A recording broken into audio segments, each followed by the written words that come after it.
ಅಪರಾಧಿಯಾದ ಬಳಿಕ ಪ್ರಜ್ವಲ್ ರೇವಣ್ಣ ಮೊದಲ ಹುಟ್ಟುಹಬ್ಬ.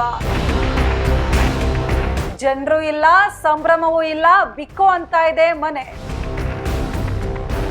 ಹಾಸನದ ಮಾಜಿ ಸಂಸದ ಪ್ರಜ್ವಲ್ ರೇವಣ್ಣನನ್ನ ಮನೆ ಕೆಲಸದ ಮಹಿಳೆ ಮೇಲಿನ ಅತ್ಯಾಚಾರ ಪ್ರಕರಣದಲ್ಲಿ ಜನಪ್ರತಿನಿಧಿಗಳ ವಿಶೇಷ ಕೋರ್ಟ್ ದೋಷಿ ಅಂತ ತೀರ್ಪು ನೀಡಿದೆ. ಮಾತ್ರವಲ್ಲ, ಅತ್ಯಾಚಾರದ ಅಪರಾಧಿ ಪ್ರಜ್ವಲ್ಗೆ ಜೀವಾವಧಿ ಶಿಕ್ಷೆ ನೀಡಿ ಆದೇಶಿಸಿದೆ. ಈ ನಡುವೆ ಆಗಸ್ಟ್ 5ರಂದು ಪ್ರಜ್ವಲ್ ರೇವಣ್ಣ ಅವರ ಹುಟ್ಟುಹಬ್ಬವಾಗಿದ್ದು, ಅಪರಾಧಿ ಅಂತ ಘೋಷಣೆಯಾದ ಬಳಿಕ ಇದೇ ಮೊದಲ ಬರ್ತ್ಡೇ ಆಗಿದೆ. ಆದ್ರೆ ಈ ಹಿಂದೆ ಎಲ್ಲ ಸಂಭ್ರಮ ಸಂತಸದಿಂದ ಹುಟ್ಟುಹಬ್ಬ ಆಚರಿಸಿಕೊಳ್ತಾ ಇದ್ದ ಪ್ರಜ್ವಲ್ ರೇವಣ್ಣ ಇದೀಗ ಜೈಲು ಹಕ್ಕಿಯಾಗಿದ್ದಾನೆ. ಹೀಗಾಗಿ ಸಂಭ್ರಮವೂ ಇಲ್ಲದೆ ಸಂತಸವೂ ಇಲ್ಲದೆ ಪ್ರಜ್ವಲ್ ರೇವಣ್ಣ ನಿವಾಸ ಬಣಗುಡ್ತಾ ಇದೆ. ಮನೆ ಕೆಲಸದಾಕೆ ಮೇಲಿನ ಅತ್ಯಾಚಾರ ಪ್ರಕರಣಕ್ಕೆ ಸಂಬಂಧಪಟ್ಟಂತೆ ಜೈಲು ಸೇರಿದ್ದ ಹಾಸನದ ಮಾಜಿ ಸಂಸದ ಪ್ರಜ್ವಲ್ ರೇವಣ್ಣಗೆ ಜನಪ್ರತಿನಿಧಿಗಳ ವಿಶೇಷ ನ್ಯಾಯಾಲಯ ದೋಷಿ ಅಂತ ತೀರ್ಪು ನೀಡಿದೆ.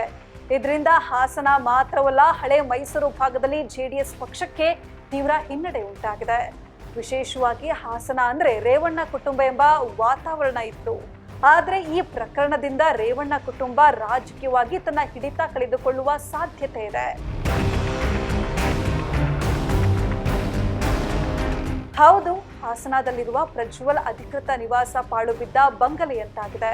ಪ್ರತಿ ವರ್ಷ ಪ್ರಜ್ವಲ್ ಜನ್ಮದಿನದ ಸಂದರ್ಭದಲ್ಲಿ ಸಾವಿರಾರು ಜೆಡಿಎಸ್ ಕಾರ್ಯಕರ್ತರು ಹಾಗೂ ಪ್ರಜ್ವಲ್ ಅಭಿಮಾನಿಗಳು ಅದೇ ಮನೆಯ ಬಳಿಯೇ ಬಂದು ಜನ್ಮದಿನದ ಸಂಭ್ರಮದಲ್ಲಿ ಪಾಲ್ಗೊಳ್ತಾ ಇದ್ರು. ಅಂದ್ರೆ ತನ್ನ 35ನೇ ಜನ್ಮದಿನದ ಸಂದರ್ಭದಲ್ಲಿ ಪ್ರಜ್ವಲ್ಗೆ ದೋಷಿ ಅಂತ ಕೋರ್ಟ್ ತೀರ್ಪು ನೀಡಿರೋದ್ರಿಂದ ಈ ಜನ್ಮದಿನ ಪ್ರಜ್ವಲ್ಗೆ ತನ್ನ ಜೀವನದ ಕೆಟ್ಟ ಜನ್ಮದಿನಾಚರಣೆ ಅನಿಸಿಕೊಳ್ಳಲಿದೆ. ಅಂದಹಾಗೆ ಪ್ರಜ್ವಲ್ ವಾಸ ಮಾಡ್ತಾ ಇದ್ದ ಬಂಗಲೆಯನ್ನ ಮಾಜಿ ಪ್ರಧಾನಿಗಳ ವಿಶ್ರಾಂತಿ ಗೃಹ ಅಂತ PWD ಇಲಾಖೆ ನಿರ್ಮಿಸಿಕೊಟ್ಟಿತ್ತು. ದೇವೇಗೌಡರ ಬಳಿಕ ಪ್ರಜ್ವಲ್ ಈ ನಿವಾಸದಲ್ಲಿ ವಾಸ ಮಾಡ್ತಾ ಇದ್ರು. ಆದ್ರೆ ಪ್ರಜ್ವಲ್ ಸಂಸದರಾಗಿದ್ದ ಸಂದರ್ಭದಲ್ಲಿ ಹಾಗೂ ಅದಾದ ಬಳಿಕ ಆತ ನಡೆಸಿದ ಬಹುತೇಕ ಅತ್ಯಾಚಾರ ಪ್ರಕರಣಗಳಿಗೂ ಅದೇ ಬಂಗಲೆ ಸಾಕ್ಷಿಯಾಗಿತ್ತು. ಮಾತ್ರವಲ್ಲ, ಅದೇ ಮನೆಯಲ್ಲಿ JDSನ ರಾಜಕೀಯ ಚಟುವಟಿಕೆಗಳಿಗೂ ಕೂಡ ಸಾಕ್ಷಿಯಾಗಿತ್ತು. ಈಗ ಅದೇ ಬಂಗಲೆಯ ಸುತ್ತಮುತ್ತ ಗಿಡಗಂಟೆಗಳು ಬೆಳೆದು ಪಾಳು ಬಿದ್ದ ಬಂಗಲೆಯಂತಾಗಿದೆ. ಹೇಳಿ ಕೇಳಿ ಪ್ರಜ್ವಲ್ ರೇವಣ್ಣ ರಾಜಕೀಯ ಹಿನ್ನೆಲೆ ಇರುವ ಪ್ರತಿಷ್ಠಿತ ಕುಟುಂಬದ ಕುಡಿ. ದೇವೇಗೌಡರು ಸುದೀರ್ಘ ರಾಜಕೀಯ ಮಾಡಿದವರು ಅಷ್ಟೇ ಅಲ್ಲ, ಮಾಜಿ ಪ್ರಧಾನಿಯಾಗಿದ್ದವರು. ಅವರ ಚಿಕ್ಕಪ್ಪ ಮಾಜಿ ಮುಖ್ಯಮಂತ್ರಿ ಹಾಗೂ ಹಾಲಿ ಕೇಂದ್ರ ಸಚಿವರು. ಮಾತ್ರವಲ್ಲ, ಅವರ ತಂದೆ ರೇವಣ್ಣ ಕೂಡ ಮಾಜಿ ಸಚಿವ ಹಾಗೂ ರಾಜ್ಯದ ಪ್ರಭಾವಿ ರಾಜಕಾರಣಿ. ಇಷ್ಟೆಲ್ಲ ರಾಜಕೀಯ ಹಿನ್ನೆಲೆ ಹೊಂದಿರೋ ಪ್ರಜ್ವಲ್ ರೇವಣ್ಣ ತಮ್ಮದೇ ಸ್ವಯಂಕೃತ ಅಪರಾಧದಿಂದ ಇಡೀ ಕುಟುಂಬದ ಮಾನ ಹರಾಜು ಹಾಕಿದ್ದಾರೆ.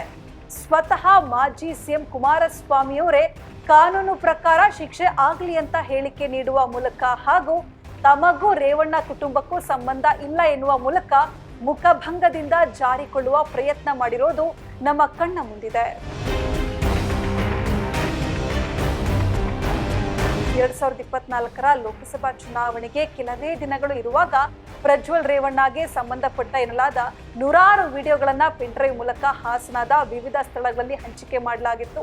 ಇದು ಲೋಕಸಭಾ ಚುನಾವಣೆಯ ಮೇಲೆ ತೀವ್ರ ಪರಿಣಾಮ ಉಂಟು ಮಾಡಿತ್ತು. ಮಾತ್ರವಲ್ಲ, ಹಾಸನದಿಂದ ಕಾಂಗ್ರೆಸ್ ಅಭ್ಯರ್ಥಿ ಶ್ರೇಯಸ್ ಗೌಡ ಗೆಲುವು ಸಾಧಿಸಿದ್ರು. ಪ್ರಜ್ವಲ್ ಚುನಾವಣೆಯಲ್ಲಿ ಸೋತು ವಿದೇಶದಲ್ಲಿ ತಲೆಮರೆಸಿಕೊಂಡಿದ್ರು.